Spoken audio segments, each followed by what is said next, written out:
Chirac's Law of 2004, banning the headscarf from French state schools, and Sarkozy's law banning the burqa from anywhere, any public space in France, these were not part of the 1905 law on laïcité.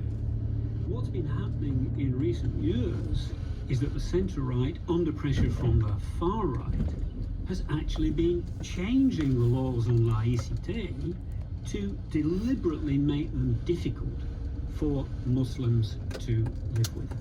So where does President Macron himself draw the line? Plus on respectait les règles. Last month he gave a much-anticipated speech on laïcité and the French state's relationship with its Muslim citizens.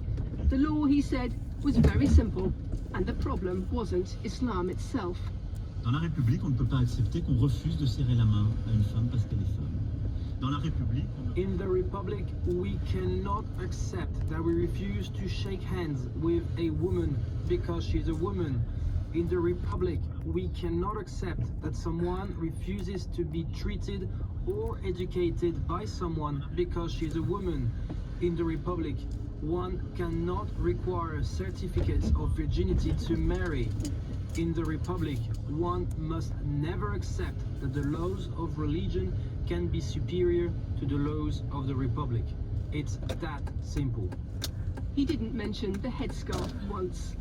Instead, he announced a plan to strengthen the power of the state, including oversight of Muslim funding and preachers, and he talked about his government's plan for a Republican reconquest of dozens of local areas, seen as neglected by the French state and in danger of falling under the sway of other values, other rules.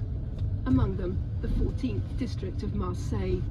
c'est parfois difficile de le devenir quand la République n'a pas toujours donné des preuves d'amour.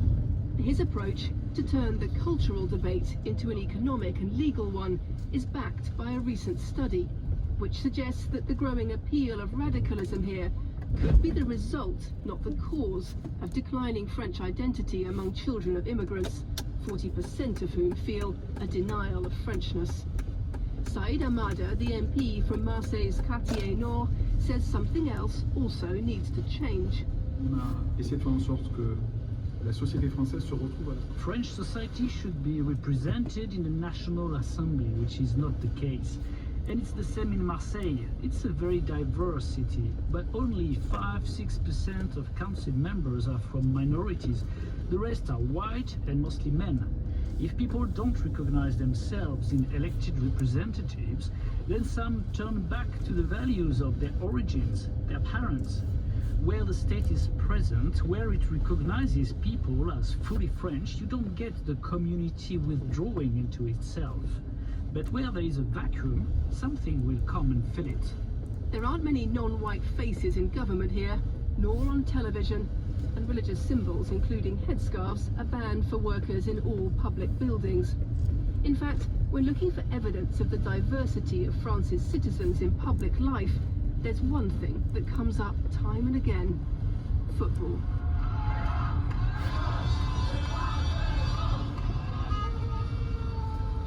In 1998, France's winning World Cup team was feted down the Champs-Élysées, accompanied by a new slogan of Black, Blanc, Beurre, Black, White, Arab. A play on the colours of the national flag, the bleu, blanc, rouge, and a reflection of the mixed heritage of the national side. It seemed at the time like a new mantra for fraternity, a new national image of France.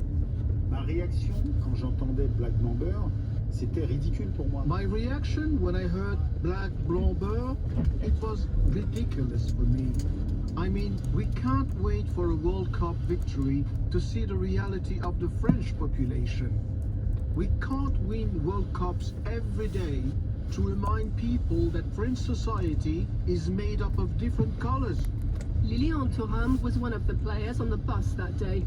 Everyone sees skin color in France, he says, but when it comes to tackling discrimination, the state is colorblind. France's strong tradition of neutrality towards its citizens means no collection of religious or ethnic data.